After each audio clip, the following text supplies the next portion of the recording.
በቤት ውስጥ ከነጭ ሽንኩርት ሊዘጋጁ የሚችሉ 10 የበሽታ ፈውሶች። 1.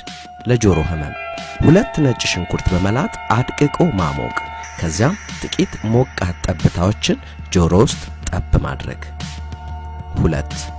ለእንቅልፍ ምሽት ላይ ሰላጣ በነጭ ሽንኩርት መመገብ።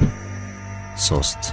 በቆዳ ላይ ለሚወጡ ብጉሮችና ሽፍታዎች ነጭ ሽንኩርትን በቀጥታ ቆዳ ላይ በመቀባት ሽፍታዎችን ማጥፋት ይቻላል። 4.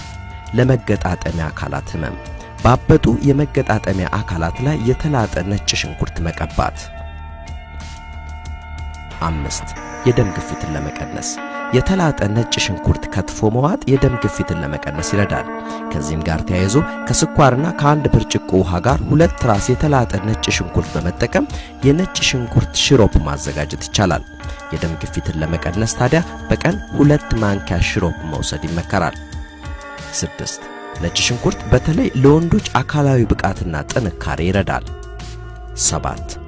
ነጭ ሽንኩርትን በደረትና ጀርባ ላይ መቀባት ሳል ጋብ እንዲል ያደርጋል። ጉንፋንና አለርጂን ለመከላከል ነጭ ሽንኩርትን ከማርና ሎሚ ጋር ቀላቅሎ መመገብ ይመከራል። 8. ነጭ ሽንኩርትን መመገብ የጡንቻ ህመምን ያስወግዳል።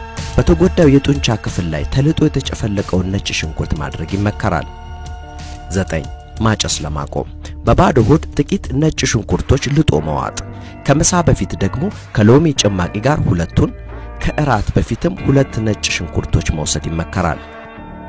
10. ጸጉር እንዳይነቃቀልና ለአጠቃላይ የጸጉር ጤንነት 1 የሻይ ማንኪያ የነጭ ሽንኩርት ፈሳሽ አነስተኛ መጠን ካለው የሮዝመሪ ሻይ 1 የሻይ ማንኪያ ማርና የሎሚ ጭማቂ ጋር ቀላቅሎ አናትን መቀባት።